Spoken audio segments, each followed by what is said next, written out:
1995, Carolyn Killaby of Vancouver, Washington, got into a heated argument with her husband. She then went to a local bar alone. No one has seen or heard from her since.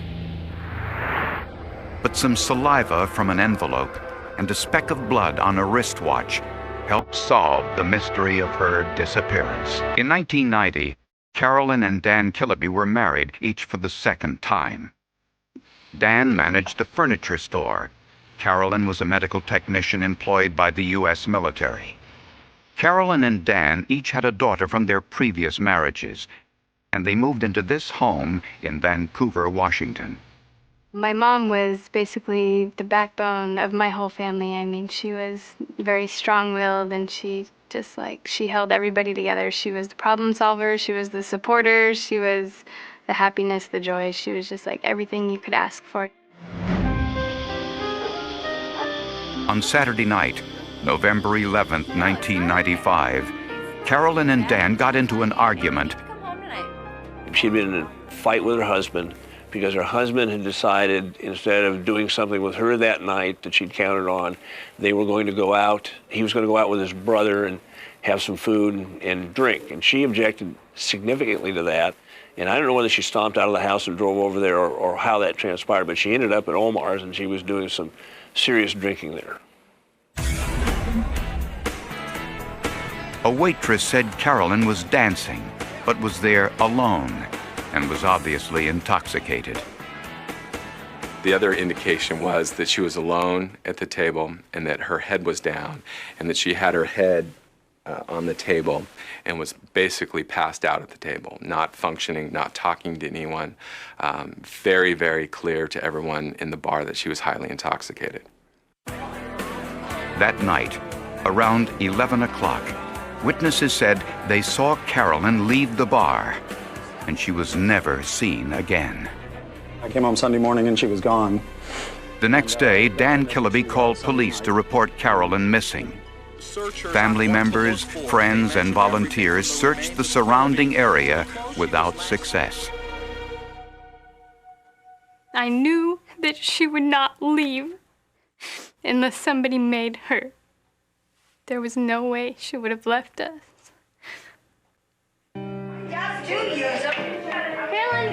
She is really the light of the family. Her personality, her kindness.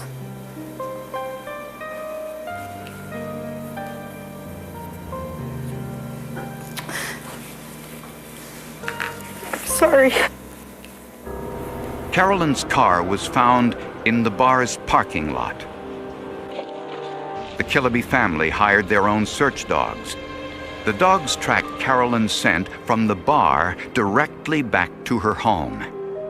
The police believed this might be evidence that Carolyn returned home from the bar before she disappeared.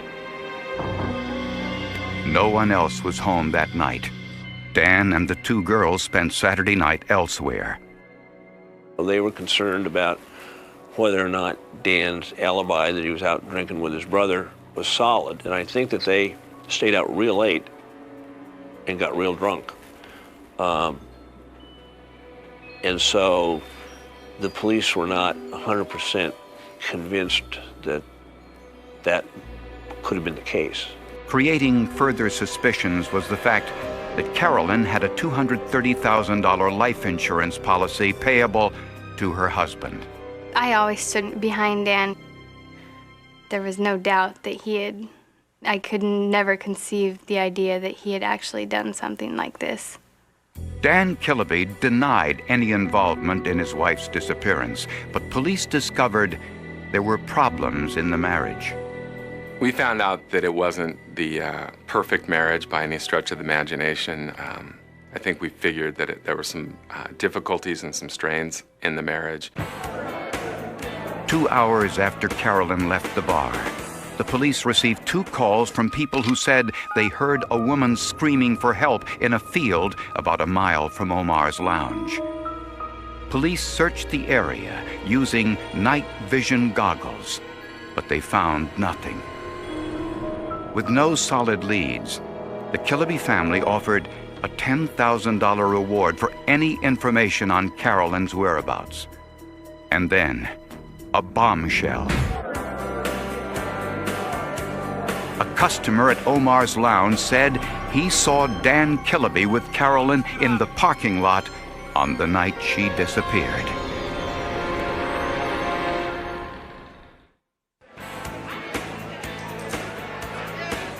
When 34-year-old Carolyn Killaby didn't return home after spending a night drinking at a local bar, her husband Dan was an immediate suspect. Prosecutor David Seeley says there's an old saying in missing persons cases: before you look at outlaws, you have to look at the in-laws. One of the things they look at to begin with is a husband in a missing person case like this, because I think a large percentage of the crimes are committed by family members. Police found no evidence of foul play in the Killaby home. But in Carolyn's bedroom, they found some potent painkillers, Vicodin. My sister was having some problems with prescription drug medication, and I had confronted her and talked to her about that. She had acknowledged the problem and was working on that, and the whole family was being supportive of that. My understanding of the mixture of alcohol and Vicodin is it makes you comatose, and that's exactly what happened to Carolyn when she was in the bar. Witnesses at Omar's Lounge say that Carolyn passed out at her table.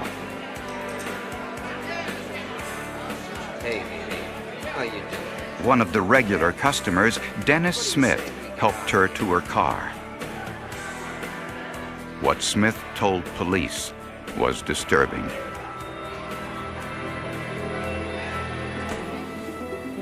He said that he and Carolyn left the bar and engaged in consensual sex in his truck.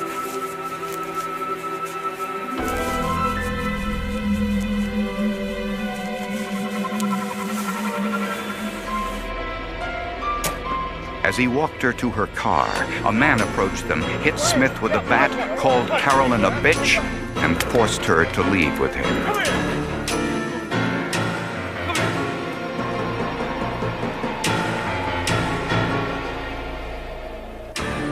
When shown a photographic lineup, Smith identified Carolyn's husband, Dan, as the culprit. Dan Killaby angrily denied this. He offered to take a lie detector test and passed. Dan Killaby said he and his brother were out drinking together that night in a bar, which the bartender there confirmed. When police looked closer into Dennis Smith's background, they discovered that Smith had been convicted for the murder of his sister, Patricia Ann Johnson, in 1982. Smith served 10 years of that sentence and had recently been released on parole. And the witness told police that she saw mud on Smith's truck on the night Carolyn disappeared.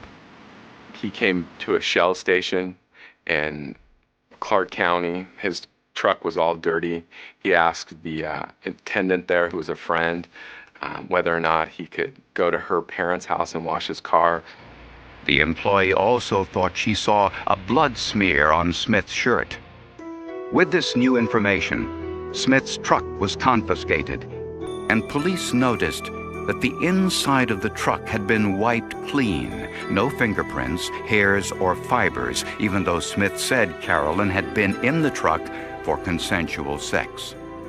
Investigators did find a tiny speck of blood on the steering wheel. And there was evidence of a recent fire. Smith said a cigarette butt accidentally ignited the upholstery. An alert homicide investigator also confiscated Smith's wristwatch. In the forensics lab, scientists found a tiny speck of what appeared to be blood in the crevice of the wristband. Tests indicated it was human, but whose was it? Since we get half of our DNA from our mother and half from our father, scientists could identify whether it was Carolyn's blood in the truck by analyzing DNA samples from Carolyn's parents. But Carolyn's mother delivered some shocking news. Despite raising Carolyn as his own, the man Carolyn called Dad wasn't her biological father, a fact withheld from Carolyn during her upbringing. Carolyn's biological father had died years earlier. This made the blood stain analysis much more difficult. We didn't have any solid DNA. We didn't have a piece of skin or a blood sample from her body that we could compare to the blood stain. So we were a little up in the air about what to do. Without a body, scientists would have to improvise. When Dennis Smith learned that he was a suspect in Carolyn Killaby's disappearance, he fled, and a nationwide manhunt was underway. We didn't know who she'd left with. We had the thought that maybe she was in a hotel and angry. And then we found out that she had been seen leaving with this guy, Dennis, and so we didn't know what that meant. And then we found out that he was a murderer that had been out on parole, and so that took away some hope. While the FBI searched for Smith, forensic scientists analyzed his truck. Arson experts discovered hydrocarbons on the upholstery of Smith's truck. Hydrocarbons are present when an accelerant or flammable liquid is used to start a fire. A clue that the fire was intentionally set. The damage was extensive, and Smith's story didn't match the evidence. We got a similar car seat. We tried to recreate the fire in 3 or 4 different ways. And each time we couldn't come up with that type of damage that we saw in his car. In a small crack in the steering wheel, a phenolphthalein test identified a tiny stain as blood. And on Dennis Smith's wristband, scientists found another speck of blood. But without Carolyn's body, scientists had no DNA sample for comparison. So detectives searched for a sample of Carolyn's DNA, and they found it in Alaska. 10 years earlier, Carolyn mailed a letter to her girlfriend in Alaska, and her friend had never thrown it away. On the envelope flap and stamps was Carolyn's saliva, still a rich source of DNA even after 10 years. The samples were too badly degraded for traditional DNA testing, so scientists used a newer and less exact DNA test called mitochondrial DNA. Traditional DNA testing analyzes the nucleus of the cell, but outside the cell nucleus are what are known as mitochondria, cells that can be identified, although not as precisely as in traditional DNA testing.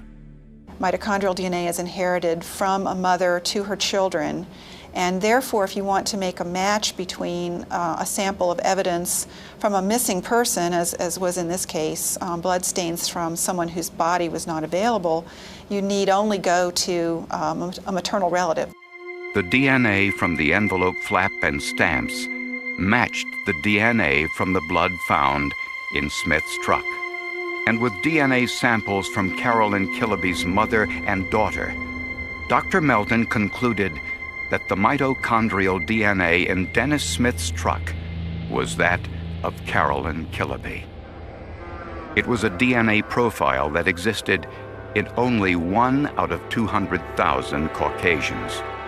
Because there was no body found in this case, and I believe the remains of Miss Killaby are still missing, it was very important to place her in the presence of Mr. Smith. And of course, a blood stain on his watch band that comes back to her would be very powerful evidence.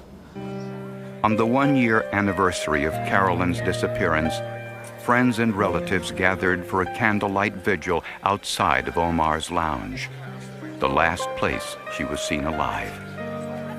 That I'm glad they're here, and I'm glad they want to show that they cared too. For over a year, Dennis Smith had been on the run. Then the television series Unsolved Mysteries profiled the case, asking viewers for help in bringing Smith to justice.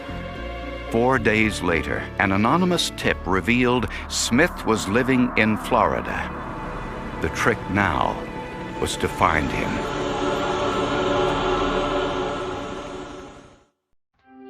And I turned to drugs, and my stepdad turned to alcohol, and my sister turned away from all of us, and my whole family just fell apart. Everything that I'd known for 15, almost 16 years in one night was all unraveled.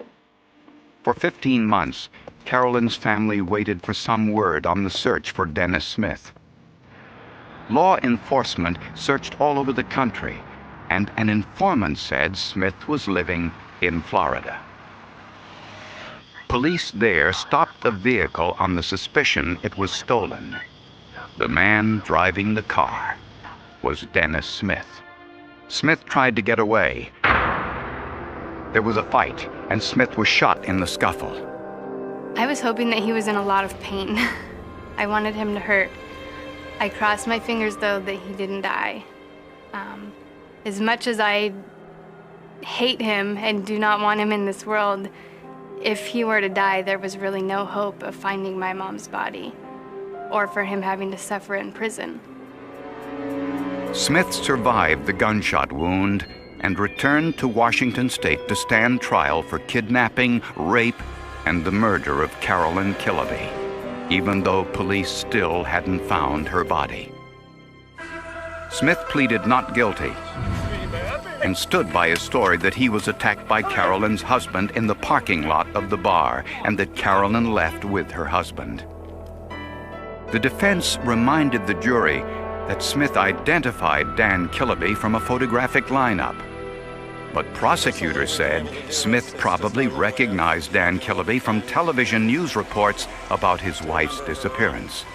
And it's just amazed me, and I see on TV, on court shows, on anything, real or not, how the defense always tries to twist the victims into this horrible person when they never did anything to ask for what they got, and they didn't deserve it.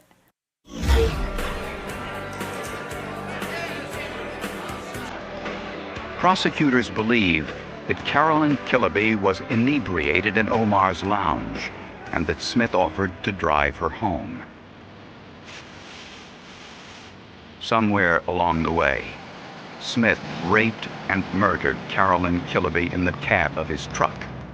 Her blood spattered onto the steering wheel, Smith's watch, and probably on the upholstery. Prosecutors suspect that Smith buried Carolyn's body somewhere near Larch Mountain. A few hours later, a gas station attendant said she saw a blood stain on Smith's shirt and that his truck was full of mud. Smith attempted to remove the blood inside his truck with detergents. And when he couldn't remove it all from the upholstery, he set it on fire. But he missed a tiny speck of blood on his wristband and a tiny speck of blood on the steering wheel, proof that Carolyn Killaby had been bleeding inside his truck. Some of his friends happened to be nurses. He went into a great detail with his nurse friends about what is DNA, how do you get rid of DNA. I used Pine Sol and Lysol and other cleaning agents in my car. Is that going to get rid of DNA? And the nurses said, hey, I don't think so. Prosecutors also discovered that when Smith was in prison for killing his sister, he told his cellmate how he would get away with murder the next time. Mr. Smith told an inmate that if he ever committed another murder, he would dispose of the body by digging a hole, placing the body in it, recovering the hole, and planting a tree on top of it so that no one would know that a body is under there. And wherever she is, it's out in most likely a dark, cold place where we can't go and visit her physically, where her remains are. He also told the inmate that he would dispose of the other evidence by burning it. The only scientific evidence in this case was the mitochondrial DNA taken from 2 tiny specks of blood. Dennis Smith was found guilty of aggravated murder and sentenced to life in prison without parole. After his conviction, Dennis Smith offered to disclose the location of Carolyn's body in return for some Taco Bell burritos and $10,000 in cash. We obviously all know that he knows where the body is, and now he's trying to get something for him when he should do the right thing and give up Carolyn's body to give closure to this family. I think it's pathetic what he's trying to do now. He's not getting any money. He already has more things in prison that we have. I mean, he has free cable, he has free pay-per-view. I mean, I have to pay for my cable, I have to go rent movies, and then he wants extra spending money. I mean, there's no way that I would give him a cent. I wouldn't give him a penny. The Killaby family may never recover Carolyn's body for a proper burial, but they've purchased a burial plot with a headstone anyway. For Carolyn's daughter, Gina, not a day goes by when she doesn't think of her mother. She has this beautiful new granddaughter that she never got the chance to meet and be a grandmother to. But that her granddaughter will always know who she is, and that she will always be a part of this family, and that we love her and miss her very, very much.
The town had no name on any map that mattered anymore.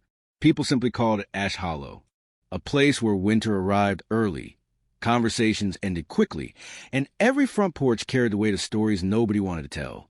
For 30 years, one story had refused to die.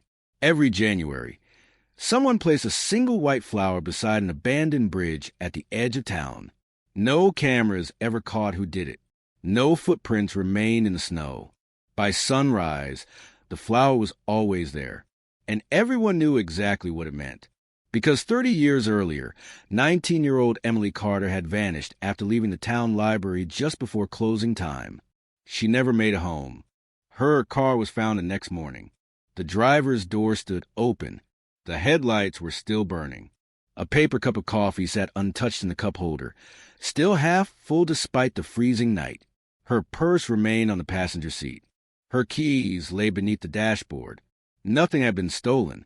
Nothing appeared broken. It looked less like an abduction, and more like someone had simply stepped out of the car for a conversation they believed would last only a minute. It became the town's favorite lie. She'll come back. For days, volunteers searched frozen fields. Divers entered black water beneath the bridge. Helicopters circled endless forests. Bloodhounds followed Emily's scent for nearly 2 miles before stopping abruptly on an empty stretch of road.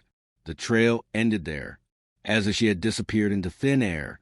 Weeks became months. Months became years. The missing person posters faded beneath rain and sunlight until only fragments remained taped to telephone poles. Children who had helped search for Emily grew into adults with children of their own. Stores closed. Families moved away. The sheriff retired. The evidence boxes gathered dust inside a forgotten archive room where broken fluorescent lights buzzed through long, silent nights. The case became another number, another file, another unanswered question, until the package arrived. It appeared on a Monday morning without postage or fingerprints. Inside rested a rusted brass key. Nothing else. No note, no return address. Only a small metal tag attached by faded string. Locker 27. Detective Noah Mercer had spent 15 years investigating crimes that actually made sense. This one didn't. No record mentioned Locker 27. No warehouse. No station. No storage facility. Yet something about the key felt deliberate. Someone had waited decades to send it. Not by accident. By choice. Mercer reopened the forgotten file. Old photographs spilled across his desk. Snow-covered tire tracks. Flashlight beams cutting through pine trees. Volunteers standing shoulder to shoulder in freezing wind. Then one photograph caught his attention. Not because of Emily. Because of the background. A row of railway storage lockers. Most of the image had been cropped years earlier to focus on investigators. But there, barely visible beyond the crime scene tape, a weathered metal door. The number painted in chipped white. 27. Mercer's heartbeat slowed. Someone had hidden the answer inside the evidence from the very beginning. The locker still existed, hidden beneath the abandoned freight terminal outside town. Rust covered its hinges. The lock had not been opened in decades. The brass key turned with surprising ease. The heavy door creaked open. Darkness. Dust. Silence. Then the beam of his flashlight landed on a single cardboard box resting neatly in the center. No cobwebs. No debris. Someone had been there recently. Taped to the lid was one handwritten sentence. If you want the truth, stop looking for the missing girl. The words lingered in the stale air long after Mercer finished reading them. Stop looking for the missing girl. Every instinct told him to ignore the message. Every year spent investigating told him not to. He slipped on fresh gloves and carefully cut the brittle tape. Inside the box lay 3 objects: a pocket notebook, a cassette tape, a faded Polaroid. The photograph showed Emily, alive.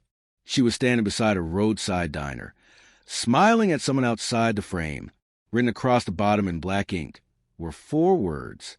2 hours later. Mercer's pulse quickened. The timestamp on the Polaroid placed it nearly 2 hours after witnesses claimed Emily had vanished. The official timeline had just fallen apart. He opened the notebook. Every page contained observations. No names. No explanations. just precise entries. She arrived alone. Blue pickup parked across the street. She looked frightened after the phone call. She changed direction. The handwriting never changed. Steady, patient, as though someone had been documenting events instead of participating in them. The final page held a rough map. No street names. Only landmarks. The bridge. The diner. An abandoned grain elevator. One location had been circled repeatedly. A derelict fire lookout tower deep inside the surrounding forest. Mercer immediately requested aerial photographs. The tower had collapsed nearly 20 years earlier. No one had searched it during the original investigation. It had been considered too far from the last confirmed sighting. By dawn the following morning, a small search team stood beneath what remained of the structure. Rotting timbers groaned in the wind. Snow covered the broken staircase. Nothing suggested anyone had visited in years. Then one officer noticed fresh boot impressions beneath a layer of powder. Recent, less than 24 hours old. Someone had been there. Mercer climbed what remained of the tower. Halfway up, he found another message carved into the railing. Not old, fresh. The wood was still pale where the knife had cut through it. You're getting closer. He scanned the trees. Nothing, only silence. Back on the ground, search dog began circling the collapsed foundation. One of them barked sharply near a mound of loose stones. The team cleared them away by hand. Hidden beneath was a rusted steel hatch. It opened into a narrow maintenance room built below the tower decades earlier. Dust filled the air as flashlights swept across the cramped space. An overturned chair, an old kerosene lantern, newspapers stacked in one corner, and along the far wall, dozens of photographs. Every one showed Emily, walking through town, leaving work, buying groceries, talking with friends. The oldest photograph had been taken weeks before she disappeared. The newest, only 3 days before. Someone had watched her for months. Not randomly. Methodically, Mercer felt the room grow colder. This had never been a chance encounter. Whoever had taken these photographs had been planning something long before Emily vanished. And judging by the fresh footprints outside, they might still be watching. The evidence room fell silent. No one reached for the photographs. No one spoke. Mercer counted them instead. 48. 48 separate moments from Emily's ordinary life. Leaving the grocery store. Crossing Main Street. Laughing outside the library. Sitting alone on a park bench. Always unaware. Always being watched. The date stretched across nearly 6 months. This was an obsession born overnight. It was preparation. The forensic team carefully packed every photograph, every newspaper clipping, every scrap of paper. As they lifted the final stack on the floor, a folded map slipped loose. It wasn't a town map. It was a utility survey. Old service roads, drainage tunnels, power lines. One route had been traced in red pencil, beginning at the diner and ending far beyond the forest, where an abandoned hydroelectric station had been closed for decades. Mercer circled the location. Let's move.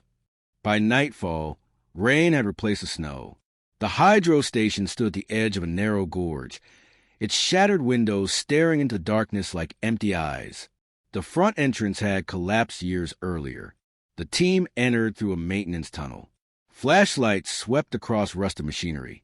Water dripped steadily from the ceiling. Every sound echoed. Then, a light, not a reflection. A real light. Someone was walking deeper inside the station. Police! Mercer shouted. The beam vanished. Footsteps exploded through the darkness. The chase began.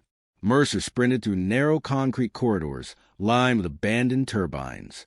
The stranger knew the building well, disappearing around corners seconds before the detectives reached them. A metal door slammed. Mercer forced it open. Empty. Only a spiral staircase leading upward. He climbed 2 steps at a time. At the roof, wind howled across the broken structure. No one, just rain, and a tape recorder sitting neatly on the concrete. Waiting. Mercer pressed play. Static crackled. Then a calm voice. I knew you'd find this place eventually. The voice was disguised. Neither male nor female. You've been asking the wrong question for 30 years. A pause. You keep asking who took Emily. Static. You should be asking why she agreed to meet anyone that night. The recording ended with a loud click. Mercer looked over the edge of the roof. Far below, a single vehicle pulled onto the old access road. Its headlights remained off. Within seconds, it disappeared into the rain. By the time officers reached the road, nothing remained except fresh tire tracks cutting through the mud. Mercer stared into the darkness. Whoever had been leaving the clues wasn't trying to escape anymore. They were leading him, step by step, toward a truth that had remained hidden for 3 decades. Part fiction. Mercer replayed the recording until the batteries in the cassette player began to fade. The disguised voice never rose, never hesitated. It sounded like someone reading a memory they had rehearsed for years. One sentence refused to leave his mind. Why she agreed to meet anyone that night. Back at the task force office, the original evidence boxes were reopened for what felt like the 100th time. An analyst sorting through Emily's recovered belongings paused over a small address book that had received almost no attention during the original investigation. Most of the pages contained ordinary names. Friends, relatives, co-workers. Then, tucked between 2 pages, Mercer found a tiny folded receipt. It wasn't a receipt at all. It was the corner of a handwritten note. Only 3 words remained. Don't tell. The rest had been torn away decades earlier. Mercer checked the evidence log. The note had been discovered inside Emily's jacket pocket. No one had attempted to reconstruct it, not in 30 years. The crime lab photographed the torn edge under magnification. The paper fibers matched another fragment preserved in an entirely different evidence envelope, a fragment collected from the passenger seat of Emily's abandoned car. When the 2 pieces were digitally aligned, another sentence appeared. Don't tell anyone. Come alone. The room fell silent. Emily hadn't vanished at random. She had gone to a meeting she believed had to remain secret. The next morning, detectives revisited every interview conducted during the week before her disappearance. Most witnesses remembered nothing unusual. One interview, however, stood out. A waitress from the roadside diner had mentioned seeing Emily receive a phone call. At the time, investigators dismissed it because the waitress couldn't identify the caller. Mercer listened to the old audio recording. Near the end of the interview, almost beneath the hiss of the tape, the waitress added one forgotten detail. She looked relieved, not scared. Relieved. Mercer wrote the word on the whiteboard. If Emily had expected help instead of danger, then whoever arranged the meeting wasn't someone she feared. At least not yet. Late that afternoon, another anonymous package appeared. This time it contained no letters, only a motel key with a faded plastic tag. Room 12. The motel had closed 20 years earlier. Its windows were boarded shut. Nature had begun reclaiming the parking lot. Mercer entered room 12 with a flashlight. The room was empty, except for a single chair facing the window. On the windowsill rested a small cassette recorder. He pressed play. The same disguised voice returned. I've shown you where she went. A pause. Now find out who wanted everyone looking somewhere else. The tape clicked off. Mercer slowly turned toward the parking lot outside. For the first time since reopening the case, he realized the clues were no longer pointing only toward the night Emily disappeared. They were pointing toward the investigation itself. Someone hadn't just hidden the truth. Someone had carefully redirected everyone away from it. Part fiction. Mercer pinned every anonymous clue to a fresh board. The bridge, the locker, the tower, the hydro station, the motel. A straight line emerged across the map. Not a route of escape, a route of preparation. Whoever had orchestrated the clues wanted Mercer to see the pattern only after every location had been found. A forensic analyst entered quietly, carrying a slim folder. We found something. Inside was a report on the motel key. Years of handling had erased most fingerprints. Most. A partial print had survived beneath the plastic tag, where sunlight had never reached. It wasn't enough for identification, but it revealed one unexpected detail. The print belonged to someone much younger than investigators had assumed. Mercer frowned. The person leaving the recent clues might not be the same person who had started the trail decades ago. The chain had been passed from one individual to another. That night, Mercer returned to the abandoned motel alone. He stood in room 12 with the lights off. The silence was complete. Then he noticed it.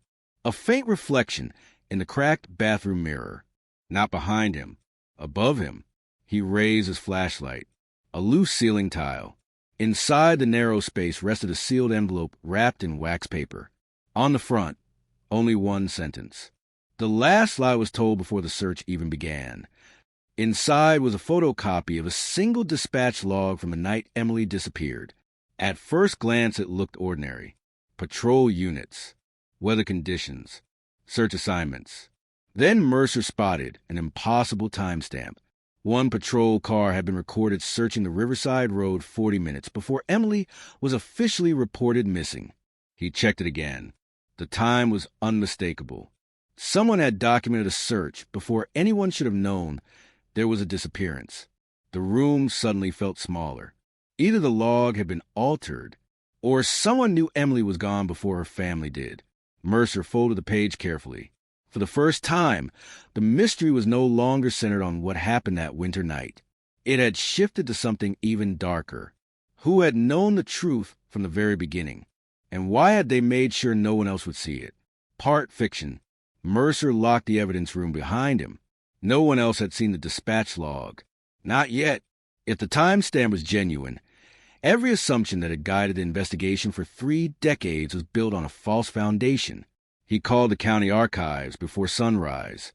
Pull every radio transmission from that night, he said. The archivist sighed. If they still exist, they'll be on magnetic reels. Hours later, dusty boxes arrived. Most of the recordings had degraded beyond repair. Static, silence, fragments of routine patrol calls. Then, buried between 2 dispatches, a technician isolated 12 seconds of usable audio. Unit 3, proceed to the river access. A burst of static followed. That possible incident. The timestamp matched the mysterious log. 40 minutes before Emily's disappearance was officially reported. Mercer replayed the clip again and again. Possible incident. Not missing person. Not suspicious vehicle. Someone had reported something. But what?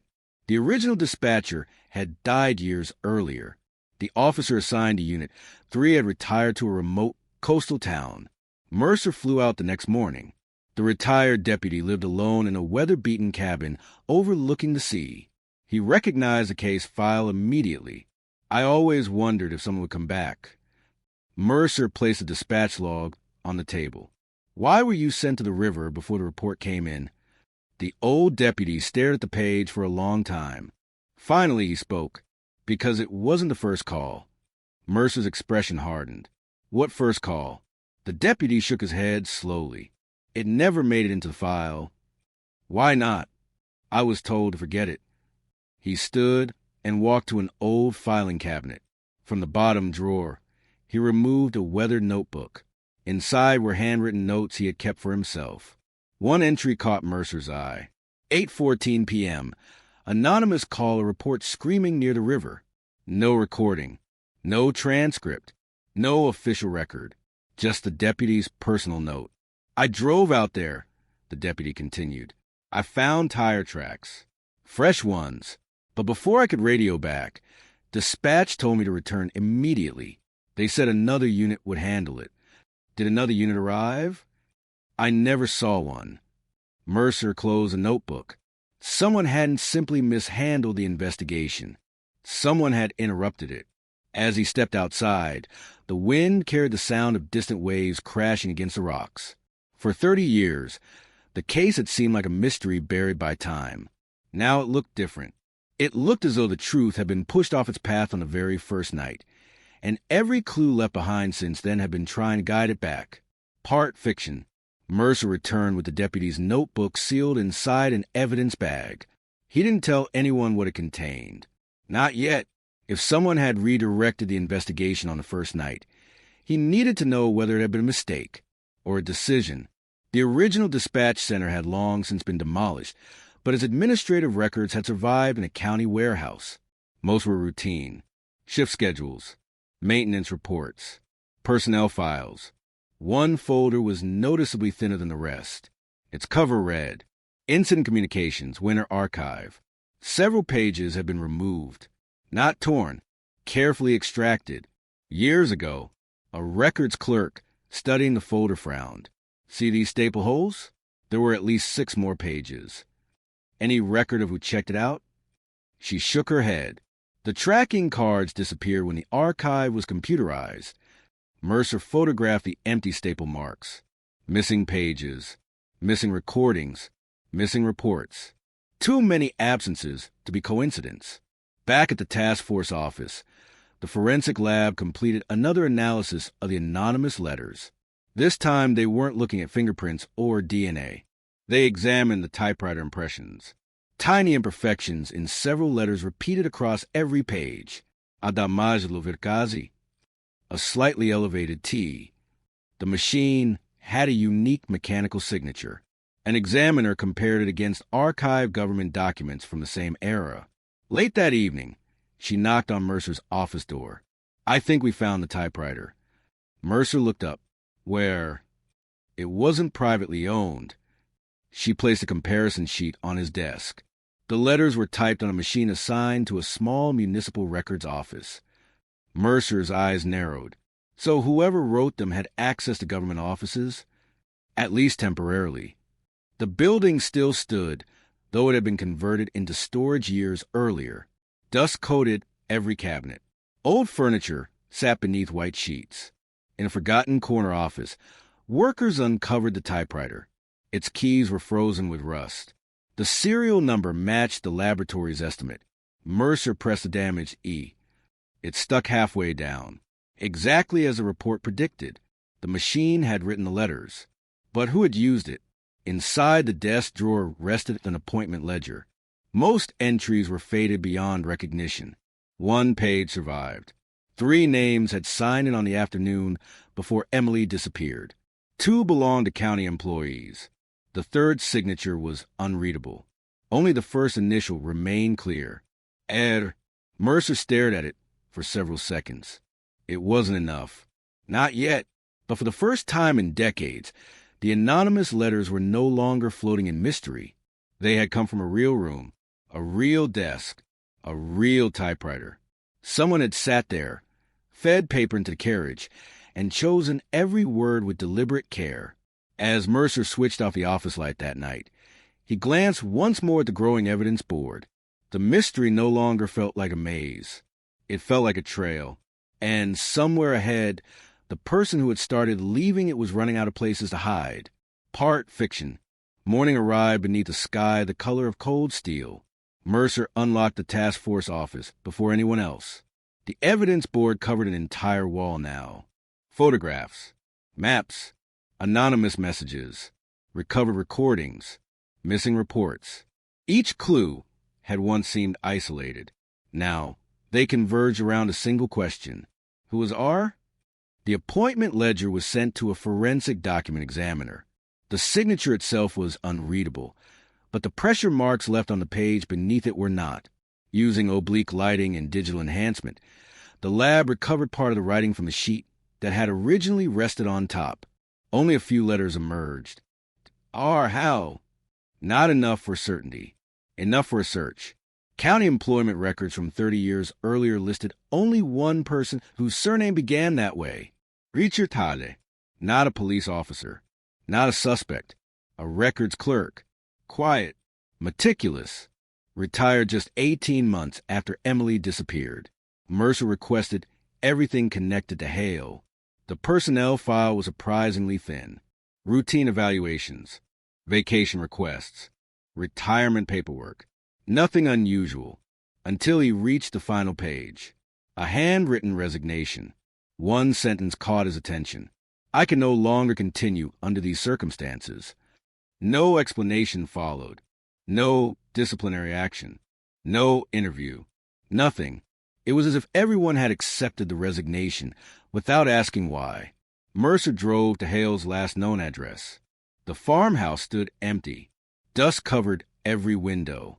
Neighbors said the property had been abandoned years earlier after Hale died with no known relatives. Inside the house, time had stopped. A calendar still hung on the kitchen wall. Books remained neatly arranged. The bedroom looked untouched. It didn't feel abandoned. It felt preserved. While searching the attic, an investigator discovered a locked cedar chest. Inside were newspaper clippings about Emily's disappearance. Every article had been carefully dated, every headline underlined. At the bottom lay a single cassette tape. Unlike the others, this one bore a handwritten label, "Do not erase."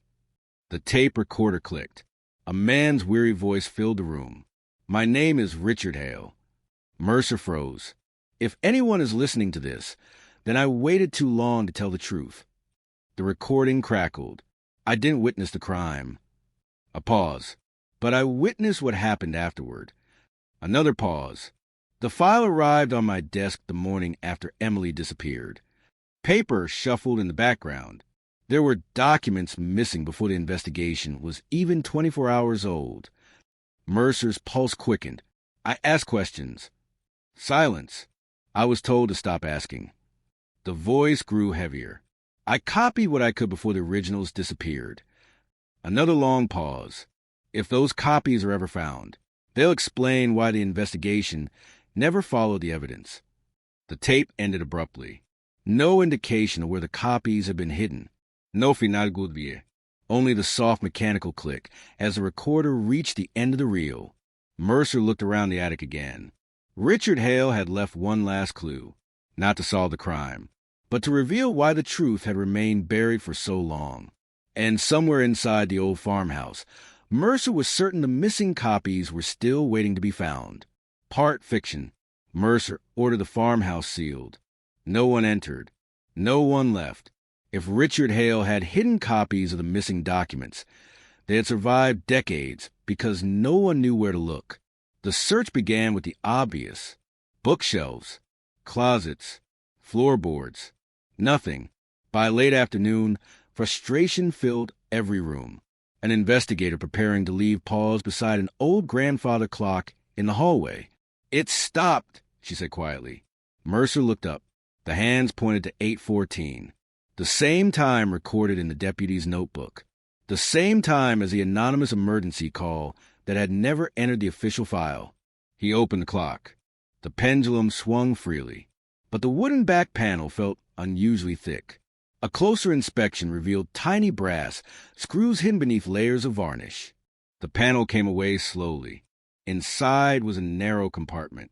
Wrapped in waxcloth rested a leather binder. Richard Hale's handwriting covered the front. "Copies. Keep safe." Mercer laid the binder on the dining table. Every page inside was a photocopy. Dispatch logs, witness statements, telephone messages, documents that had never appeared in the official archive. One report immediately stood out. A mechanic had called police less than an hour before Emily vanished. He reported seeing two unfamiliar vehicles parked near the old bridge. Investigators had never interviewed him. The report had been marked filed, then crossed out in red ink. Another page contained a witness statement from a delivery driver. He described seeing a woman matching Emily's description, arguing with someone beside a dark sedan.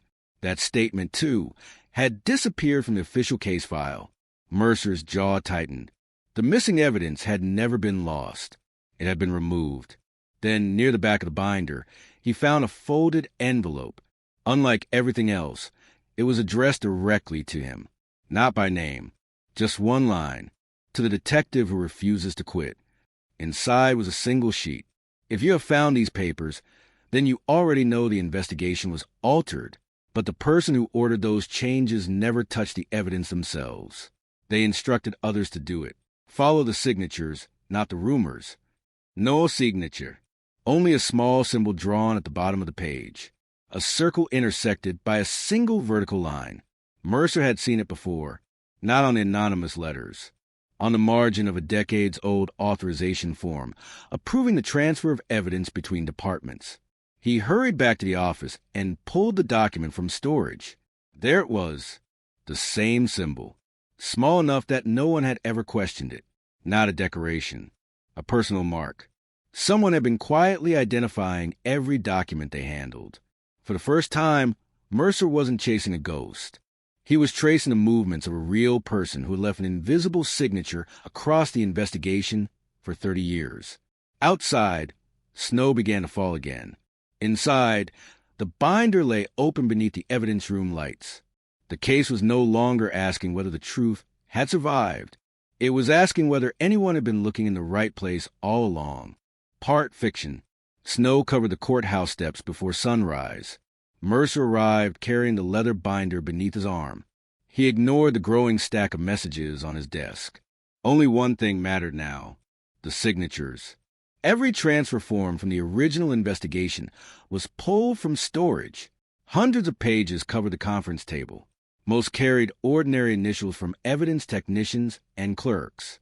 A few carried the same small symbol, a circle, one vertical line, always in the lower right corner. Never mentioned, never explained. The forensic imaging team layered the documents in chronological order. A pattern emerged. Every file bearing the symbol had later gone missing, been reassigned, or returned with pages removed. Someone hadn't erased the truth in one night. They had done it gradually, patiently, methodically. Mercer followed the paper trail to an abandoned county records annex scheduled for demolition years earlier, but never torn down. Dust hung in the air as the team forced open the warped front doors. Rows of forgotten filing cabinets stretched into darkness. Most were empty. One cabinet remained locked. Its label had faded almost completely. Only a single letter could still be read. The lock gave way after decades of rust.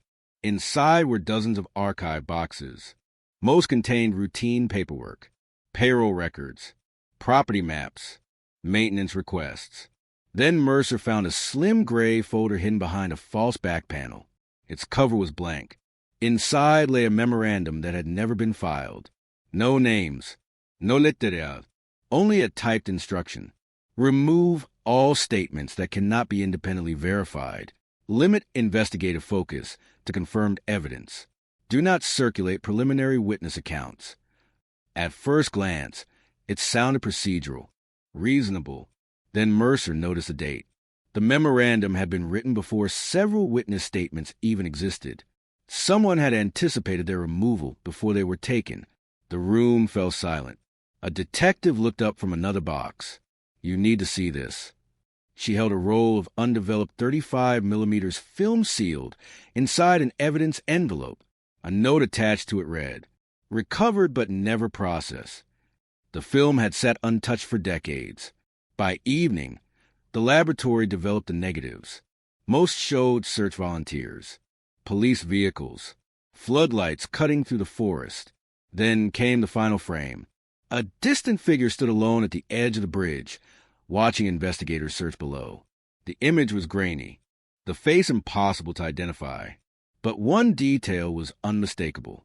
The person wore a heavy overcoat with a circular emblem stitched onto the sleeve, the same circle crossed by a single vertical line. Mercer stared at the photograph.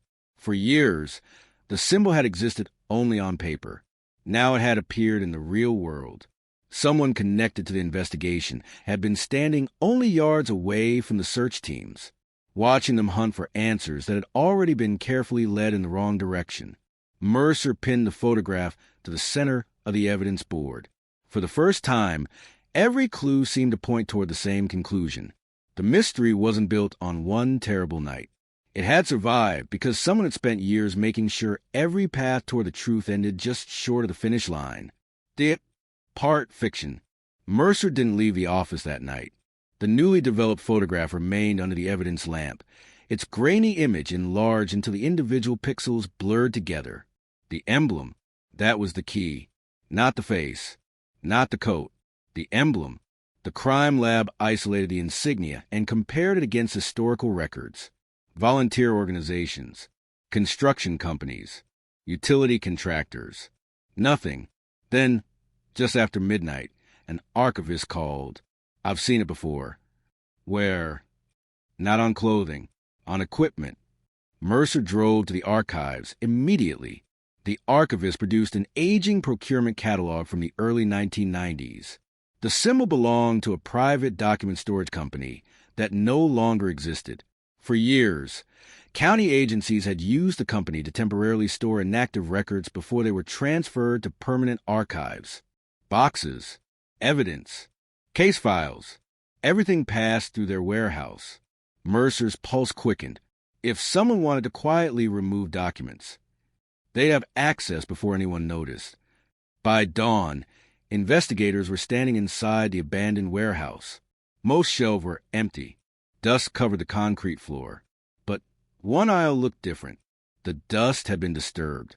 Not recently, within the last few months. Someone had been there. Hidden behind a row of collapsed shelving stood a narrow steel door. No handle, only a mechanical lock. The code panel no longer worked. After cutting to the hinges, the team forced it open. The room beyond was surprisingly clean. Metal cabinets lined the walls. Each drawer carried faded labels from investigations long forgotten. Most had been emptied years ago. One drawer refused to open. It had warped shut with age. When investigators finally pried it loose, they found a single archive box. No case number, no department stamp, only a handwritten note taped to the lid for whoever finally asked the right questions. Inside were duplicate copies of witness interviews that had never appeared in the official file. One interview stood out immediately. The witness described hearing an argument near the bridge. Nothing unusual. Then came one sentence no detective had ever read. I saw another person watching from a hill. They never moved. They simply waited until everyone left. Mercer looked up. The hill. It overlooked both the bridge and the access road. Anyone standing there could have observed the entire sequence of events without being noticed. A survey map confirmed it. There was an unobstructed line of sight.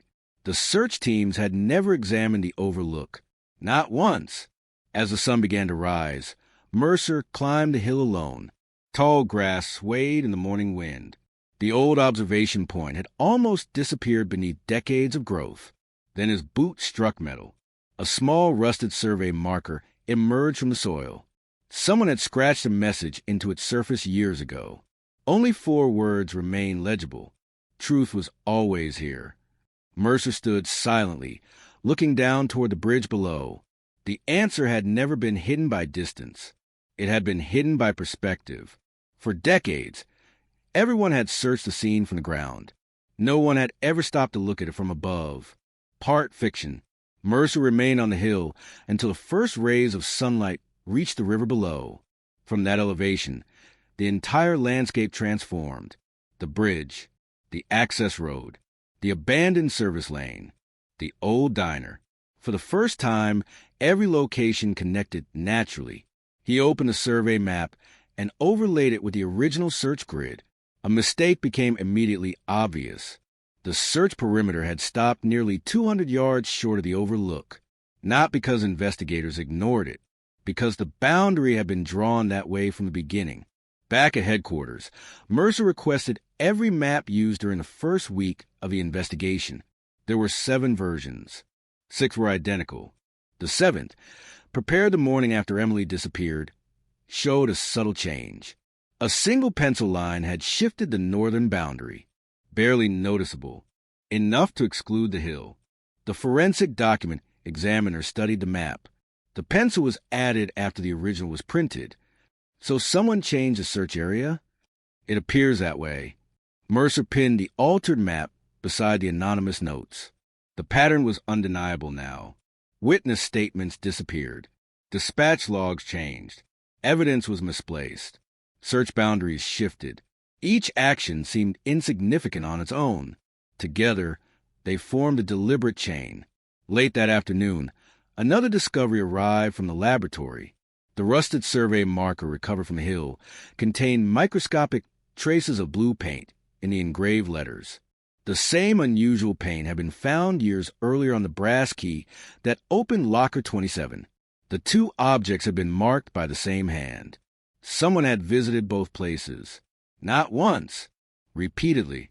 As evening settled over Ash Hollow, Mercer returned to the overlook. This time he noticed something he had missed that morning. A narrow footpath disappeared into the trees behind the survey marker. It was almost invisible beneath decades of fallen leaves. The path climbed another 100 yards before ending at a small clearing.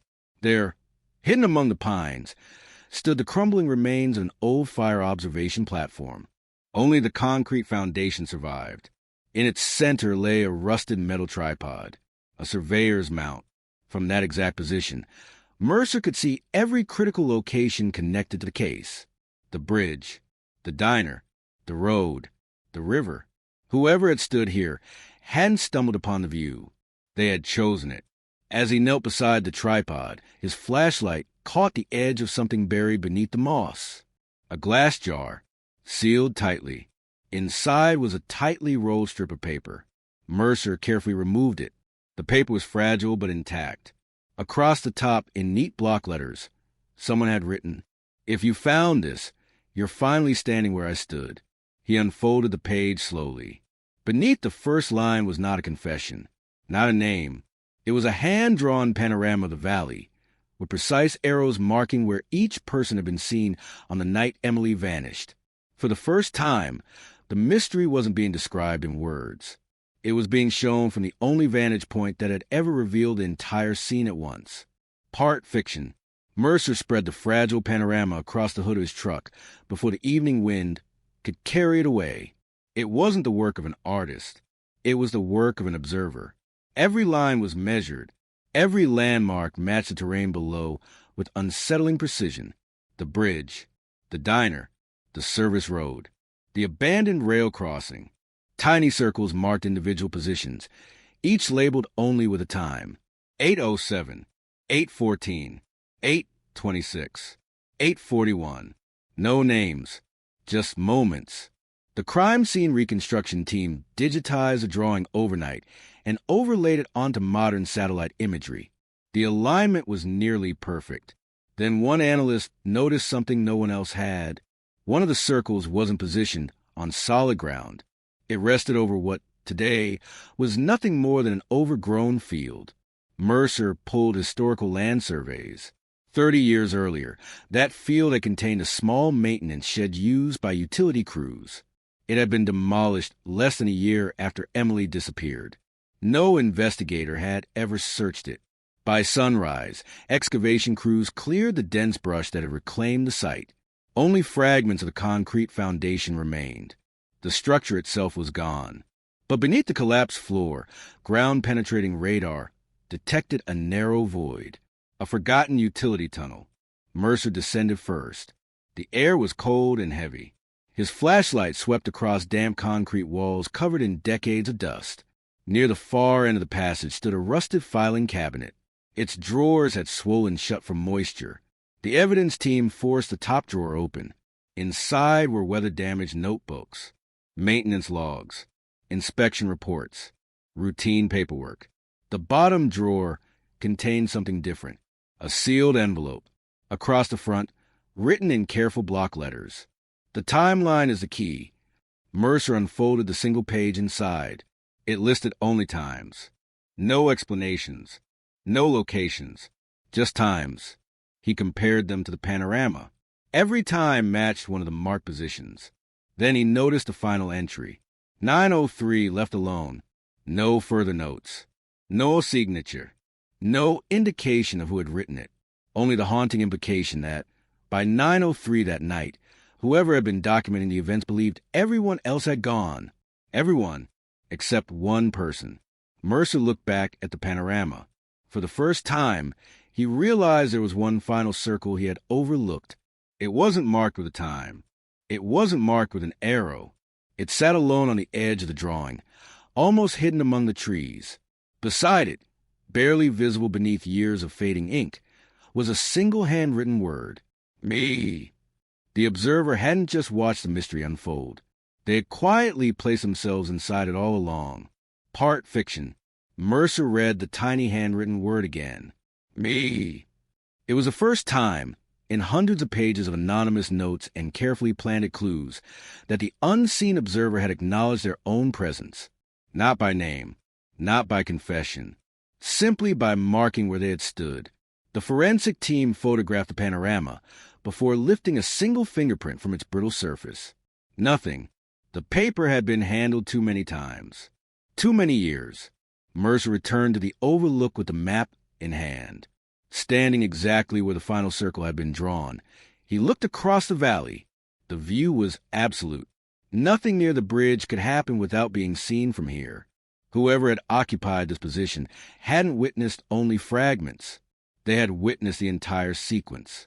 As the team searched the clearing, an investigator called out, "Detective!" A flat stone near the edge of the platform had shifted. Beneath it was a narrow metal tube, sealed at both ends. Inside rested a surveyor's pencil, a small compass, and a folded strip of paper. Mercer unfolded it carefully. Unlike the earlier notes, this one was written in haste.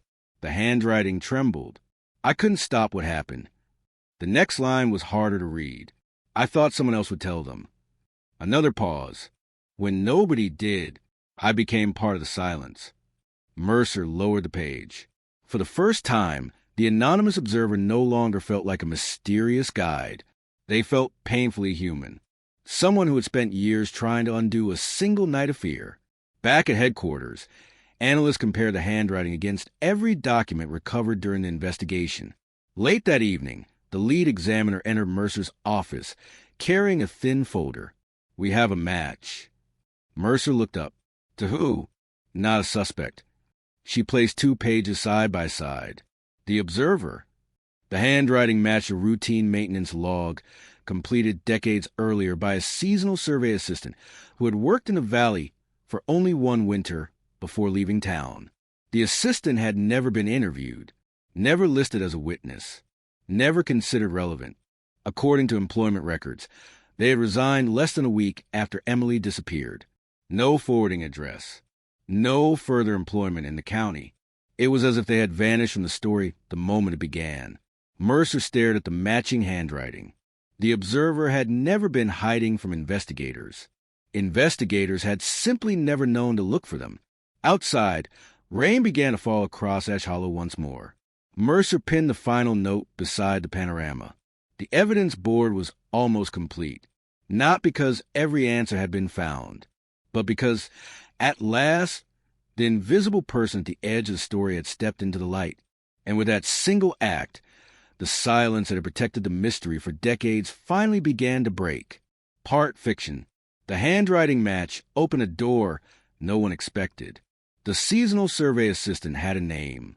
Daniel Rowan, 23 years old, hired for 4 months, resigned without notice.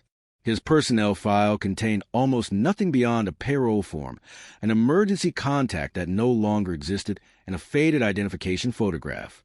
Mercer studied the face. Ordinary, forgettable, exactly the kind of person who could stand at the edge of a crime scene without anyone remembering he had ever been there. A search of public records revealed that Rowan had never been charged with crime. He hadn't disappeared. He had simply kept moving. One town, then another, temporary jobs, short leases, no permanent address for more than a year. It was a life that looked less like running, and more like refusing to stay anywhere long enough for the past to catch up. 3 days later, investigators located the final place he had lived, a modest cabin overlooking a quiet lake. Rowan had died peacefully several years earlier. The current owner knew nothing about him.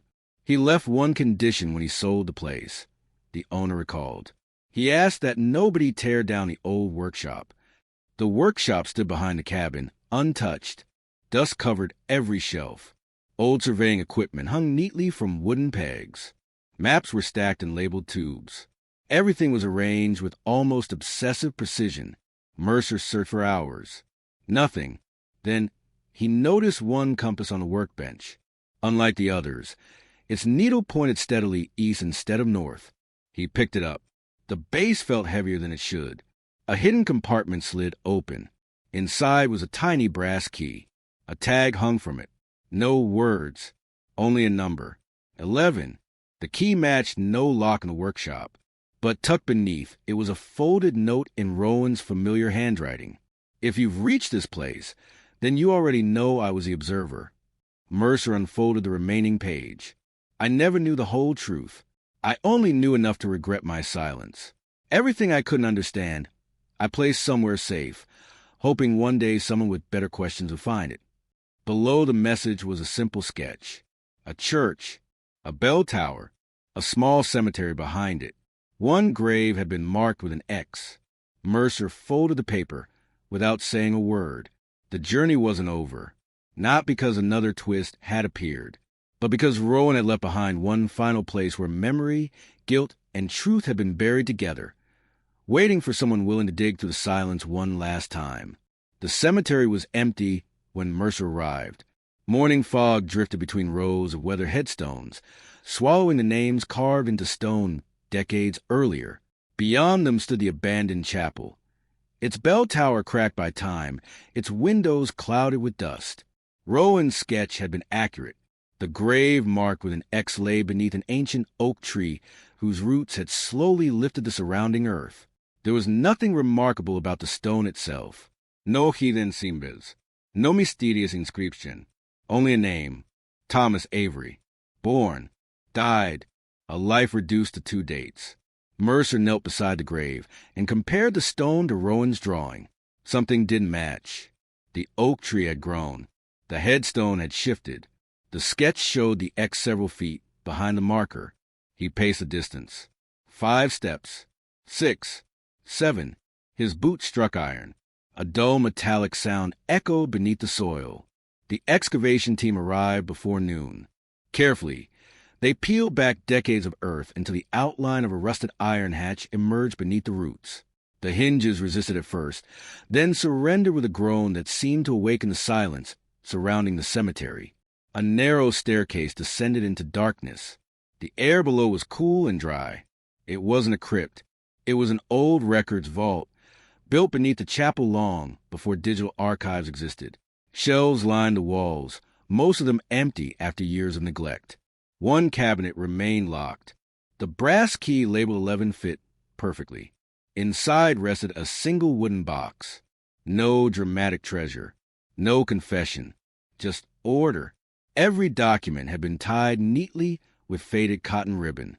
Personal journals, survey notebooks, hand-drawn maps, and one envelope addressed in Rowan's unmistakable handwriting. Mercer opened it carefully. "If you found this, then you know I wasn't brave enough when it mattered." He continued reading. "I spent years believing that remembering was enough. It wasn't. Memory fades. Paper survives. That's why I hid everything here." The next pages weren't accusations. They weren't confessions. They were observations. Small details Rowan had never trusted himself to report. The color of a jacket, the direction a car had traveled, a broken taillight, a conversation overheard but never fully understood. Each memory had been written years after the events, accompanied by a warning written in the margin. "This is how I remember it. Memory can fail." Mercer stopped reading. That single sentence carried more honesty than any anonymous letter the investigation had uncovered. The final notebook contained one last entry. No dates, no names, just a reflection. People believe the truth disappears with time. It doesn't. What disappears is certainty. Every year adds another layer of doubt until even witnesses stop trusting themselves. That's why I left clues instead of conclusions. Evidence should speak louder than memory. Mercer slowly closed the journal. For the first time since reopening the mystery, he wasn't looking at a witness trying to manipulate an investigation. He was looking at someone who understood the limits of their own recollection and refused to claim certainty where none existed. Outside, the afternoon sun finally broke through the clouds. The chapel bell, unmoved for years, swayed gently in the wind without making a sound. Mercer carried the wooden box up the stone steps and looked back once at the quiet cemetery. The search had begun with questions about a disappearance. It had become a search for truth. Now it had become something else entirely. A lesson that every mystery leaves behind 2 stories. The story of what happened, and the story of the people who spent the rest of their lives trying to remember it well enough to tell it honestly. Part fiction. Mercer spent the next week reading Rowan's journals 1 page at a time. He refused to rush. Each notebook had been written years apart, and Rowan had developed an unusual habit. Whenever he was uncertain about a memory, he crossed it out with a single line instead of erasing it. He wanted future readers to know the difference between what he had witnessed and what he merely believed. That distinction mattered. It was buried in one of the final notebooks that Mercer noticed a sentence unlike the others. "I was wrong about the bridge." Mercer stopped reading. For months, every clue had pointed investigators toward the bridge as the center of the mystery. Rowan disagreed. The next page contained a carefully drawn map of the valley. A thin pencil line connected every location investigators had searched over the years. Then, in the middle of the map, Rowan had circled an empty stretch of woodland that appeared in none of the official reports. Beneath the circle he had written, "Everyone walked around this place. Nobody walked through it." The following morning, Mercer assembled a small team. The woodland looked ordinary. Dense pines, fallen leaves, a narrow creek winding through moss-covered rocks. Nothing suggested it held any importance, until one investigator noticed an unnatural row of stones hidden beneath layers of brush. They weren't random. They formed the outline of an old foundation, the remains of a cabin. Local historians later confirmed that a forestry cabin had once stood there before burning down years before Emily disappeared. It had vanished from modern maps long ago. Inside the collapsed foundation, metal detectors began to chirp. Most signals came from rusted nails and broken tools. Then one signal stood out. Strong, compact. A small tin container emerged from beneath the soil. Inside were several rolls of undeveloped film, protected inside waterproof sleeves. The laboratory worked through the night. One frame after another revealed ordinary scenes around Ash Hollow. Children riding bicycles, the old diner, snow-covered roads. Then came the final roll, a photograph of the forestry cabin, taken only days before it burned. Standing outside the cabin were two people. Their faces were partially hidden by distance, but between them stood a young woman whose coat matched the one Emily had been wearing the night she disappeared. Mercer looked closer. She wasn't frightened. She wasn't running. She appeared to be listening. Behind the trio, almost invisible in the shadows of the trees, another figure watched from a distance. The observer, always present, always outside the moment. Mercer placed the photograph beside Rowan's journals. For the first time, the mystery wasn't becoming simpler. It was becoming clearer. Truth had never existed in a single clue. It lived in dozens of small moments that, taken alone, meant almost nothing. Only when they were placed together did they begin to resemble the story everyone had been searching for all along. Mercer pinned the newly developed photograph beside Rowan's journal. For a long moment, no one spoke. The cabin, the woman, the silent observer in the trees. Each image answered one question while creating three more. Run facial enhancement. Mercer said quietly, the analysts worked through the night.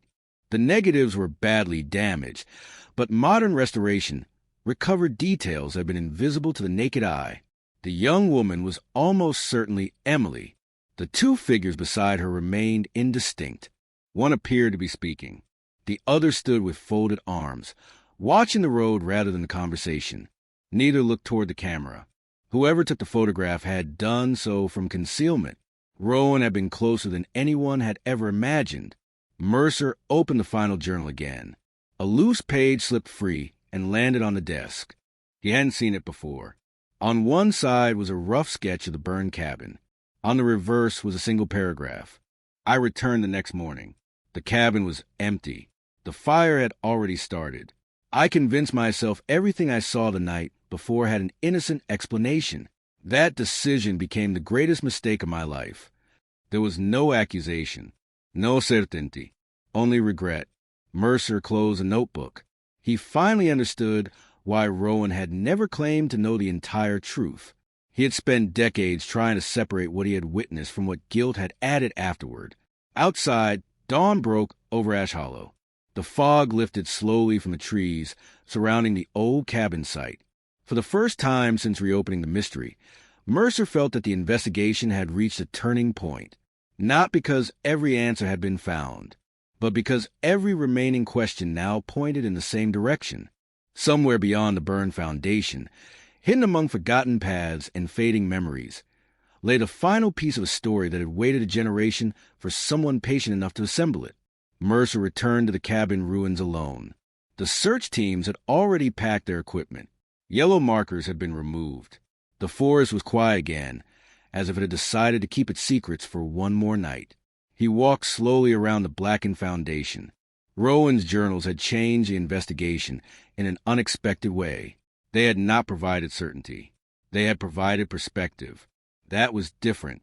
Near the edge of the clearing, Mercer noticed a weathered wooden post almost completely swallowed by vines.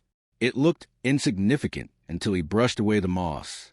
Someone had carved a series of straight lines into the wood. Not words. Measurements. Distances. Compass bearings. He compared them with Rowan's survey notes. They matched perfectly. The post wasn't a trail marker. It was a survey reference point. Mercer followed the bearing through the trees. 50 yards. 100. 200. The forest opened into a narrow meadow where wild grass swayed in the evening breeze. At its center stood an abandoned stone well, long since covered by a rusted iron grate. There was no dramatic discovery. No hidden chamber. Just silence. Then he looked down. The stones around the well had been replaced at different times. Some were smooth with age. Others were noticeably newer. A conservation archaeologist joined the scene the following morning. "The ground has been disturbed," she said, "but not recently. Years ago." Carefully, they lifted the newer stones one by one. Beneath them they found a small waterproof survey case. Inside were folded maps, a brass compass, and a notebook wrapped in oilcloth. The first page contained a single sentence. "If you're reading this, then you've learned the same lesson I did. Memory is fragile, but careful observation endures." The remaining pages were unlike Rowan's journals. Instead of describing events, they documented places, distances between landmarks, angles of visibility, seasonal changes in the landscape. Mercer realized the notebook had never been intended as a confession. It was a guide, a way to reconstruct the valley exactly as it had looked decades earlier. By combining Rowan's measurements with modern aerial imagery, investigators produced a digital model of the landscape before the forest had reclaimed it. For the first time, every location fit together naturally. The bridge, the diner, the cabin, the overlook, the meadow, the routes between them. The mystery no longer resembled scattered fragments. It resembled a single path viewed from above. Mercer leaned back from the glowing monitor. He smiled, not because the story was over, but because it had finally become understandable. The search was no longer about chasing shadows. It had become an effort to separate what people believed had happened from what the landscape itself had quietly remembered all along. Outside the office window, the first light of dawn spread across Ash Hollow. For the first time since reopening Forgotten Mystery, Mercer felt that the next step wouldn't come from another anonymous clue. It would come from asking the land the same question no one had thought to ask before. The valley looked different on the reconstruction screen, not because the software had improved, because Mercer finally understood what he was looking at. Every road, every trail, every abandoned structure formed a pattern that no one had recognized before. The bridge was never the center of the story. It was only the place where everyone's attention had been drawn. The real center lay nearly a mile away. An overgrown service road curved through the woods before ending at a forgotten maintenance yard reclaimed by nature. Trees had swallowed the old fence. Moss covered the cracked concrete. Only the outline of the buildings remained. Mercer walked the site in silence. Nothing stood out. Then he noticed a line of metal stakes disappearing into the brush. They weren't random. They marked an old survey grid. He followed them until they ended at a collapsed observation platform overlooking the entire valley. From there, every familiar landmark was visible. The bridge, the diner, the abandoned cabin, the church. For years, everyone had treated those places as separate scenes. From this height, they became one continuous landscape. A weathered field notebook lay wedged beneath a loose floorboard. Its pages were brittle, stained by rain, but still readable. The first entry was simple. Some stories survive because people remember them. Others survive because the land refuses to forget. Mercer closed the notebook for a moment and looked across the valley. The mystery no longer felt like a maze. It felt like a mosaic. Every clue had been a single tile. Every witness had seen only one corner of the picture. Only now, after years of patience, had the fragments begun to fit together. Behind him, the wind stirred the pines. Ahead, the valley remained quiet, holding the last pieces of its story beneath decades of leaves, stone, and silence. Mercer took one final look before turning back toward the trail. The search wasn't ending. For the first time, it was finally moving in the right direction. The trail narrowed as Mercer descended from the ridge. The forest had a way of swallowing sound. Every footstep seemed softer than it should have been. Every gust of wind carried the illusion of distant voices. Halfway down the slope, he stopped. Something was wrong. One of the old survey markers had been disturbed. Not broken. Turned. Exactly 90 degrees. It was deliberate. Mercer knelt beside it. Fresh scratches cut across the rusted metal. Someone had moved it recently, then carefully brushed away most of their footprints. Most. Not all. A faint trail disappeared into the undergrowth.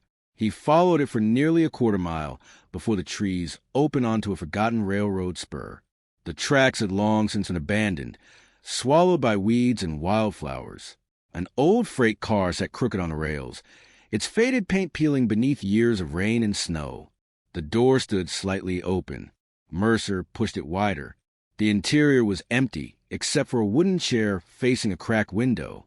On the floor rested a dusty projector. Beside it lay a metal film canister. No note, no explanation. Back at the lab, the brittle film was cleaned and carefully restored. The projector flickered to life. Silent black and white images filled the screen. Children playing in the town square. A summer parade.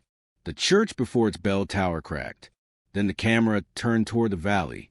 Frame by frame, it captured places that had become familiar during the investigation.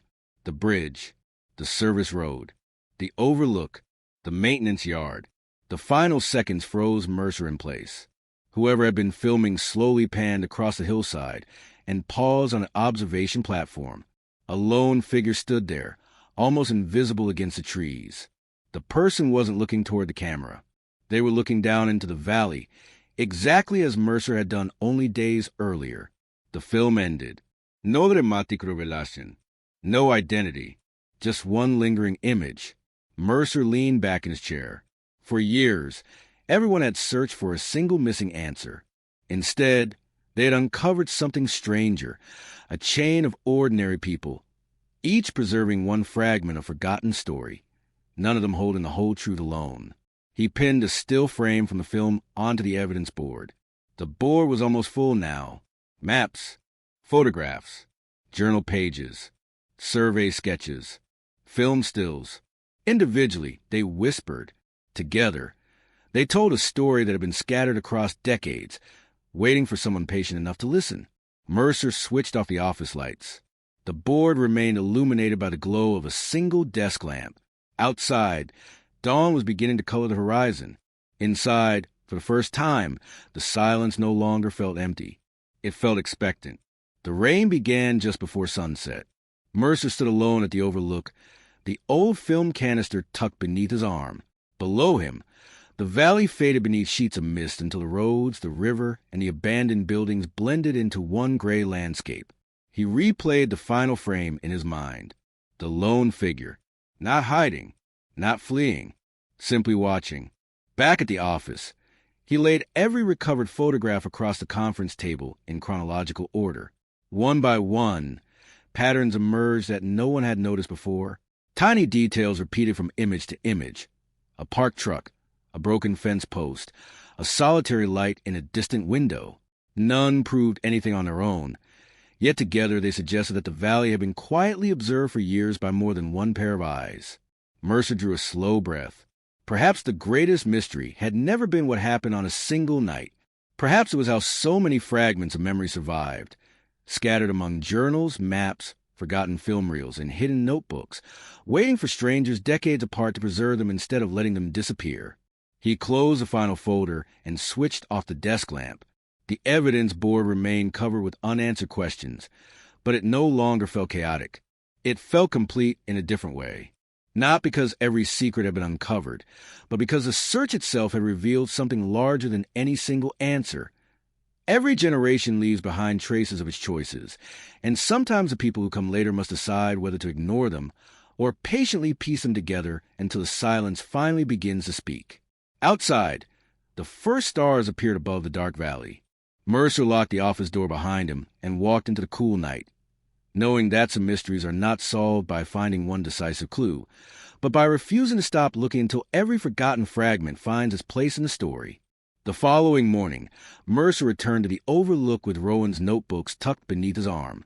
Overnight, a steady rain had washed away footprints, softened the earth, and blurred every trail that investigators had carefully marked.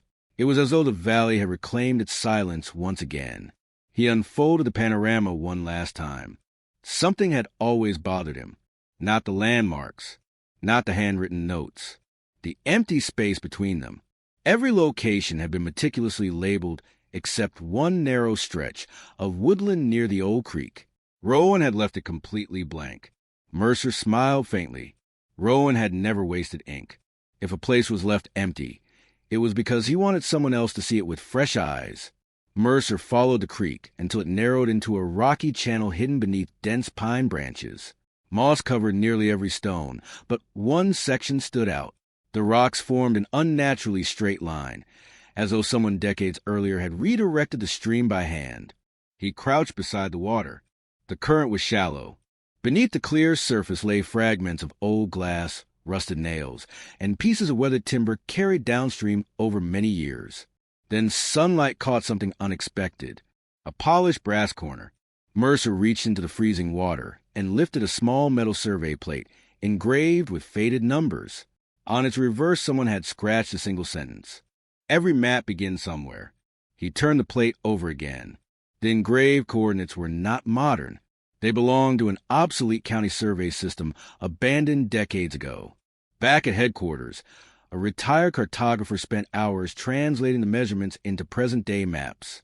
As the final lines appeared on the screen, the room grew quiet. The coordinates did not indicate a building. They marked the exact point where the first official search team had assembled on the morning after the disappearance. Mercer leaned closer, not where the mystery ended, where it had begun.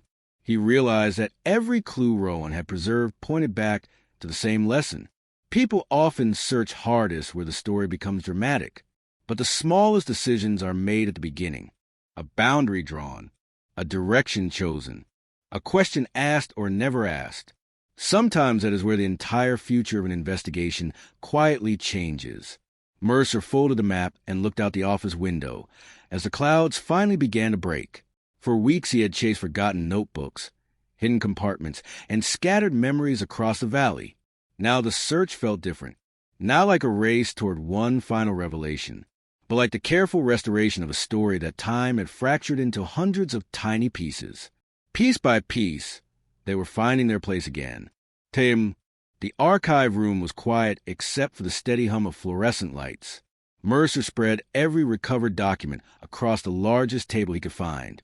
Maps overlapped photographs. Survey notes rested beside brittle journal pages. Old film stills sat next to freshly printed forensic enlargements. Individually, they looked ordinary. Together, they told a story no single witness had ever been able to see. He reached for a sheet of tracing paper and began drawing lines between locations. The bridge, the overlook, the abandoned cabin, the maintenance yard, the creek. Each connection formed another triangle across the valley until the page resembled an intricate web. Then he stopped. At the center of the web was a place no one had mentioned. Not once. It wasn't marked by a building.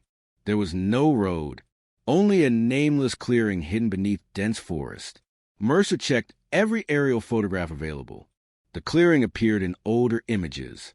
It disappeared beneath the growing tree canopy in newer ones. Nature had erased it. Curious, he overlaid a topographic survey from decades earlier. A faint contour emerged. The clearing had once been a staging area used by forestry crews before the land was abandoned. Nothing dramatic, nothing suspicious, Exactly the kind of place investigators would overlook. The following morning, Mercer hiked into forest with only a compass and Rowan's survey notebook. The path had almost vanished beneath years of fallen pine needles. After nearly an hour, the trees suddenly opened. The clearing was still there, silent, undisturbed. Sunlight filtered through the branches in narrow beams, illuminating patches of wild grass that swayed gently in the breeze. Mercer stood perfectly still. He wasn't looking for evidence anymore. He was looking for perspective. He slowly turned in a complete circle.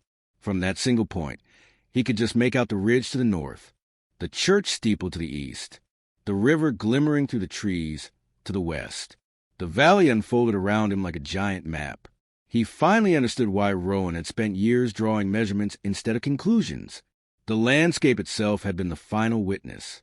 It never spoke. It never accused. It simply remained exactly where it had always been, waiting for someone patient enough to see how every path, every hill, and every forgotten trail fit together. Mercer closed a notebook and slipped it back into his bag.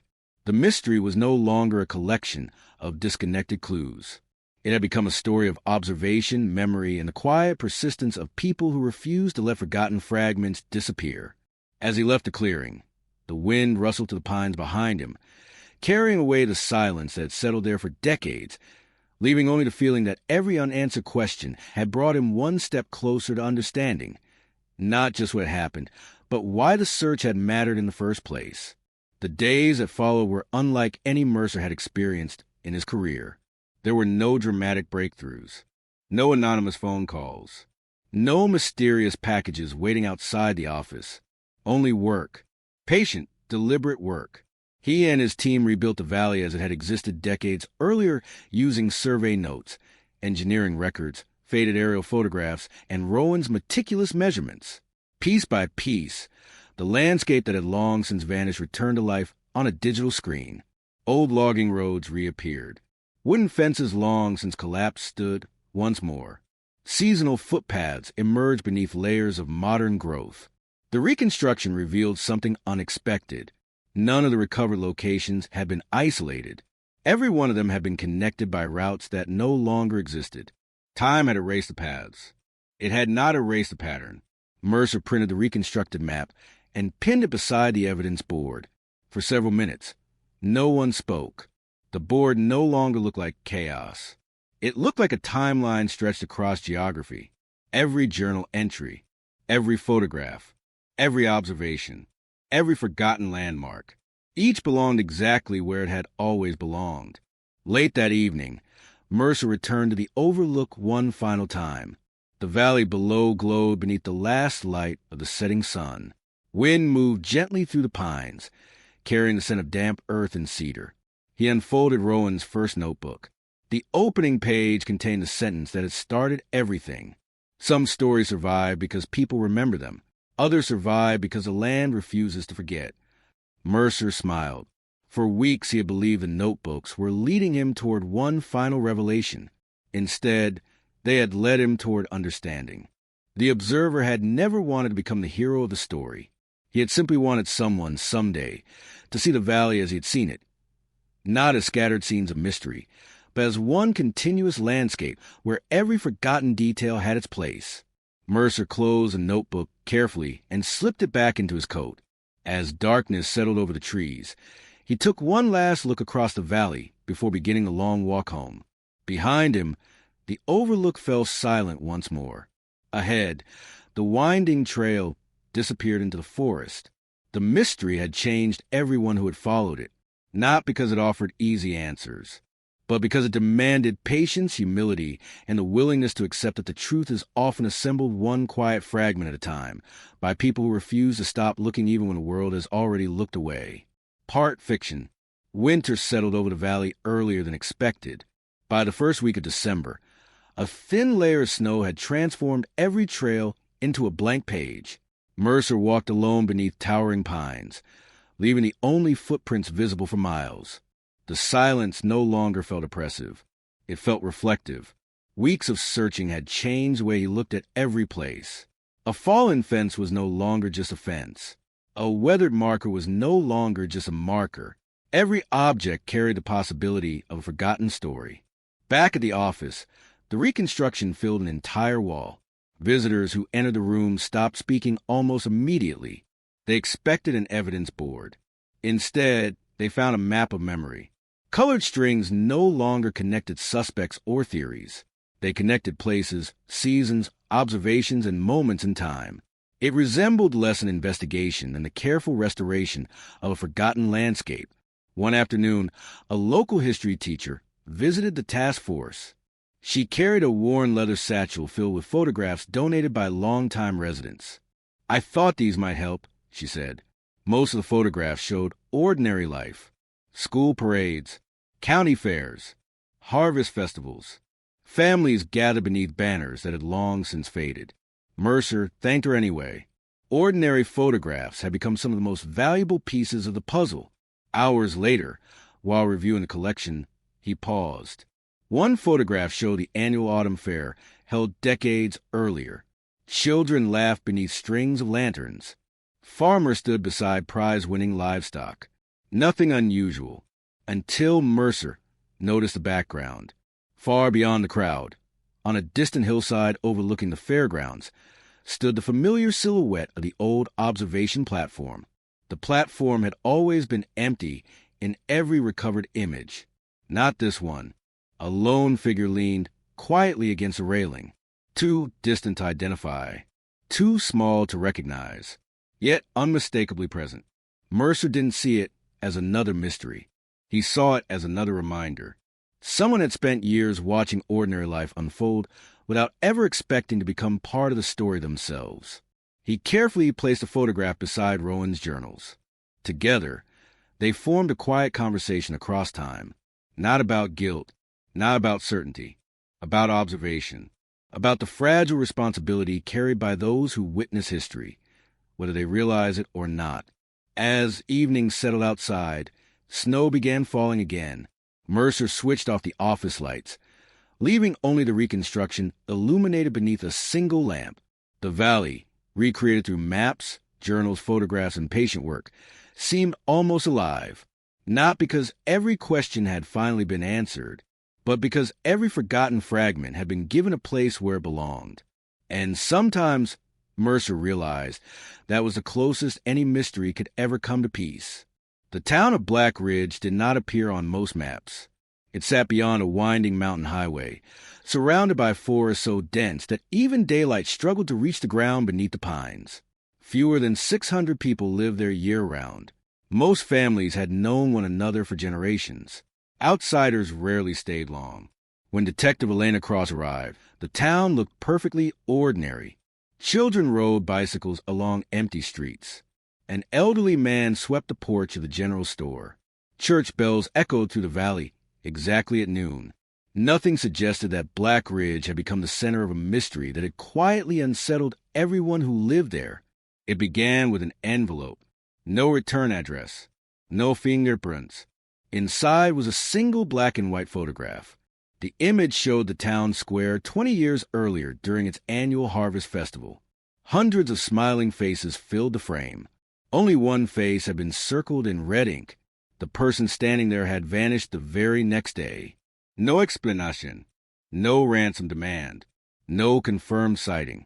The disappearance slowly faded into local folklore until younger generations treated it as nothing more than another old ghost story. Tucked behind the photograph was a handwritten note.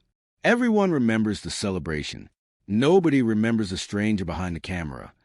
Elena studied the image beneath a magnifying lens. The crowd appeared natural. Children laughed. Musicians played. Families waved toward the photographer. Then she noticed something unusual. Near the edge of the frame, reflected in the window of an antique shop, another person stood holding a second camera. The official photographer couldn't have captured that reflection. Someone else had been documenting the event from a different angle. That second set of photographs had never surfaced. The note ended with a final sentence. Every picture tells two stories. Find the one no one developed. Elena folded the photograph and looked out toward the quiet streets of Black Ridge. For the townspeople, the mystery belonged to the past. For someone else, it had only just begun. The following morning, Elena unlocked the town museum before sunrise. Dust floated through narrow beams of light that filtered across glass display, cases filled with forgotten pieces of local history, harvest ribbons, old newspapers, school yearbooks. Everything had been carefully preserved, except the photographs from the festival 20 years earlier. Only 3 in large prints hung on the wall, according to the event program. There should have been dozens. Where are the rest? Elena asked. The elderly curator frowned. They were never returned. Returned from where? He hesitated. They were sent away to be developed. Did anyone follow up? People assumed they had been misplaced. Misplaced. Elena had heard that word too many times in too many investigations. It usually meant one of 2 things. Someone hadn't looked carefully enough, or someone had wanted them found. She climbed a narrow staircase into the museum attic where hundreds of dusty archive boxes sat untouched beneath the sloping roof. Most contained ordinary records, donation receipts, town council minutes, old festival posters. Then she found a cardboard box with no label. Inside were dozens of empty film sleeves. Every sleeve carried the same processing number. Every negative was missing. Only one envelope remained sealed. The film inside had never been developed. The laboratory worked carefully, frame by frame. Most of the images showed ordinary festival scenes. Children eating cotton candy. Musicians on a temporary stage. Volunteers decorating the square. Then came the final sequence. The photographer had stepped away from the crowd. The camera now pointed toward the edge of town. A lone figure stood beside an abandoned railway platform, watching the celebration from a distance. The next frame showed the figure turning away. The next captured them walking toward the trees. The final frame was empty. The camera had fired once more, but only blurred streaks of light remained, as if the photographer had suddenly started running. Elena leaned closer to the illuminated negative. Along the lower edge of the final frame, barely visible beneath the motion blur, appeared a shadow, not the photographer. Someone much closer to the camera. Someone who had stepped into frame only at the very last moment. The lab technician looked up. Can you identify them? Elena shook her head. No. She continued staring at the image. But whoever they weren't watching the festival. They were watching the photographer. Outside, evening settled over Black Ridge. Streetlights flickered to life one by one, casting long shadows across the empty square, where laughter had once echoed years before. Some mysteries begin with a missing person. Others begin with a photograph that captured far more than anyone realized when the shutter clicked. The restored negatives were spread across the light table in perfect order. Elena resisted the urge to jump straight to the final frame. Instead, she examined every photograph one by one. A child dropped a balloon. A vendor turned a sign from open to closed. Clouds drifted slowly across the afternoon sky. Tiny details that seemed meaningless on their own began forming a quiet rhythm. Then something interrupted it. A man wearing a dark jacket appeared in the background of one image. He reappeared several frames later on the opposite side of the square, then again near the railway platform. He was never the subject of the photograph, always part of the background, always facing the same direction, toward the photographer. Elena marked each appearance on a copy of the festival map. The path was almost impossible to notice until every point was connected. Whoever the man was, he hadn't wandered through the festival. He had followed the camera. The museum curator unlocked another storage room that had remained closed for years. Dust-covered shelves filled with forgotten donation boxes. One carton contained the photographer's original equipment, an aging camera, a cracked leather bag, several handwritten notebooks. The first pages contained ordinary assignments, town fairs, school events, family portraits. Near the end, the writing changed. The entries became shorter, more cautious. Someone keeps appearing in my pictures.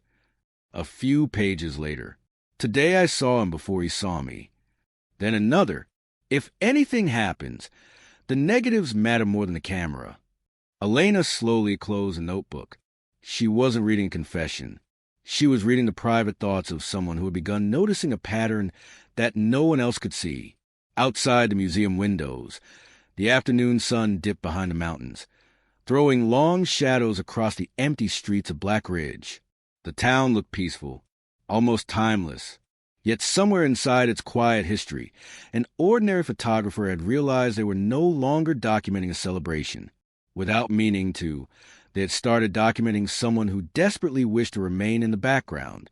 And from that moment on, every photograph became more than a memory. It became a silent witness. The notebook never mentioned a name. It never described a stranger's face. Instead, the photographer recorded habits. Always arrives before the crowd, never speaks for long, leaves before sunset, watches people watching the parade. Elena found the repetition unsettling. The entries weren't written like accusations. They read like observations from someone trying to convince themselves they weren't imagining a pattern. The following morning, she visited the old newspaper office at the edge of town. The presses had fallen silent years earlier, but shelves of bound editions still filled the basement. Issue after issue chronicled ordinary life in Black Ridge. School graduations, county elections, harvest festivals, winter storms. She wasn't looking for headlines. She was looking for photographs. Every edition carried at least one image from community events. She laid them side by side across a long wooden table. Years passed in seconds as page after page stretched before her. Then she noticed it. Not the same person. The same position. Near the edge of the frame. Half hidden by a tree. Standing beneath the clock tower. Watching from a second-floor window. Different photographs. Different years. The background always seemed to contain one solitary figure separated from everyone else. Perhaps it was coincidence. Perhaps not. The pattern was impossible to ignore once it appeared. She photographed every page and pinned them to a board in chronological order. The room became strangely quiet. Each image looked ordinary. Together, they carried an unexpected feeling, as though the town itself had been unconsciously documenting its own history through countless unrelated cameras. Late that evening, the museum curator returned carrying one final box he had forgotten in the attic. "I almost threw this away years ago," he admitted. Inside were dozens of undeveloped contact sheets. Most had faded beyond recovery. One remained clear enough to examine. The contact sheet showed every frame from a single roll of film. At the bottom, written in pencil by the photographer, were 6 words. "Always check what isn't centered." Elena smiled for the first time since arriving in Black Ridge. She understood. People naturally looked at the subject of every picture. The photographer had learned to study everything around it. The corners, the reflections, the distant windows, the unnoticed faces. Sometimes the most important part of an image wasn't what the photographer intended to capture. It was what quietly entered the frame without asking permission. As darkness settled outside, Elena switched off the light table. The photographs disappeared into shadow, but the lesson remained. Every story has a foreground. Every mystery has a background. And sometimes the background has been telling the truth from the very beginning. Part fiction. Rain swept through Black Ridge before dawn, washing the streets until they reflected the amber glow of the street lamps. Elena arrived at the museum carrying a stack of enlarged prints. She covered the largest wall she could find, not in chronological order, not by event, by viewpoint. Every photograph taken from the church steps went together. Every image captured from the courthouse balcony formed another row. Every frame shot from the railway platform became a third. She stepped back. The walls suddenly stopped looking like a collection of memories. It became a map of sightlines. The museum curator watched quietly. "What are you looking for?" "I'm not looking for a person anymore." "What then?" "A place." She stretched a length of string across several photographs. The same distant hill appeared in each one, not prominently, just enough to remain visible. Another string connected images taken years apart.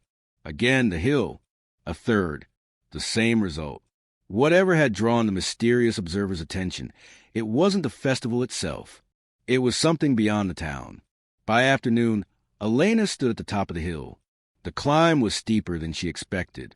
At its summit stood the remains of an old fire lookout platform, abandoned long before Black Ridge became a quiet mountain town.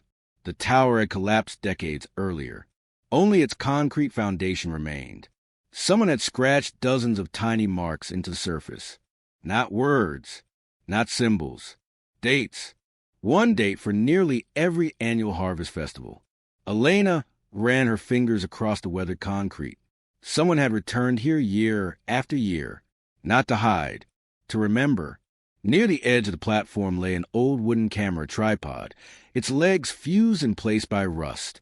A brass plate still clung to its side. She wiped away years of dirt. The engraving read, "Property of Black Ridge Historical Society." The tripod had belonged to the town itself. It had once been used to document community events from above. She mounted one of the restored cameras onto the ancient tripod, looking through the viewfinder.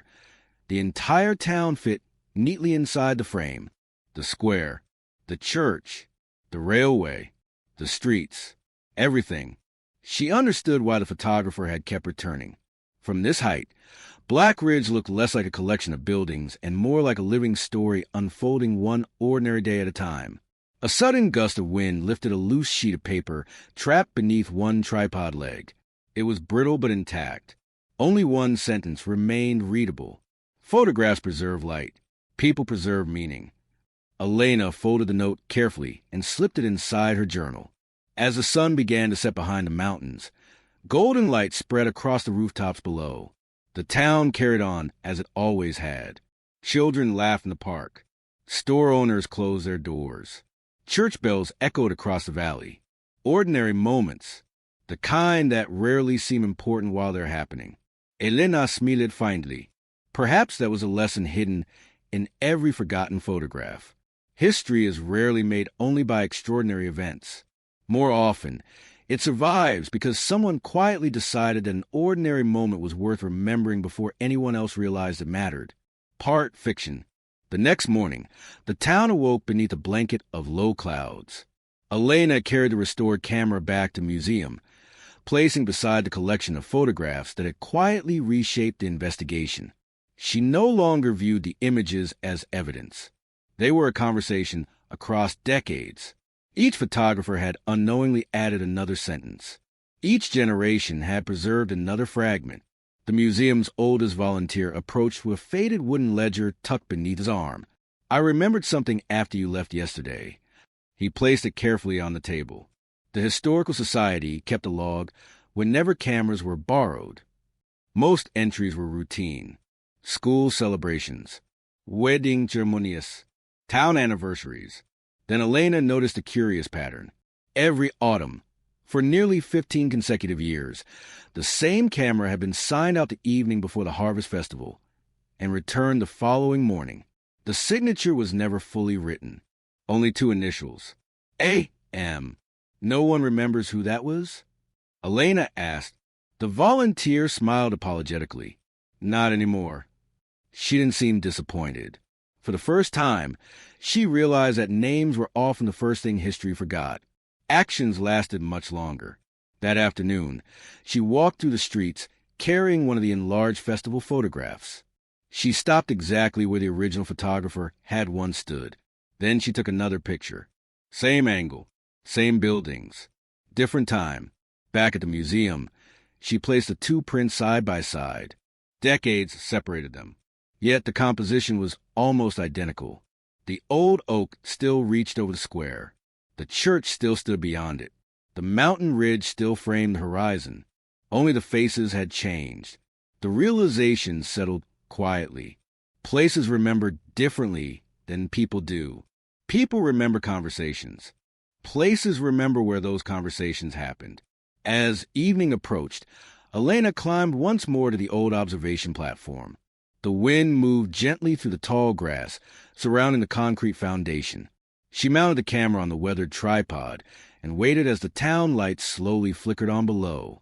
For a long time, she didn't press the shutter. She simply watched. Children hurried home before dark. Shopkeepers locked their doors. A train's distant whistle echoed through the valley. Life continued with the same quiet rhythm it always had.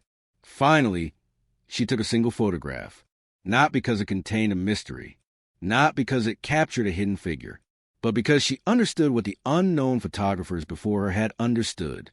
Sometimes the most meaningful image is not the one that answers every question. It is the one that preserves a moment that would otherwise disappear forever. As the camera's shutter clicked, the sound echoed briefly across the hillside before fading into the evening air. Below, Black Ridge glowed warmly beneath the first stars of the night. Tomorrow the streets would fill again. People would laugh, work, argue, celebrate, and move on without realizing they were becoming part of the town's history. And somewhere years from now, another pair of careful eyes might study that same photograph, not searching for secrets, but discovering that every ordinary day leaves behind a story for those patient enough to notice it.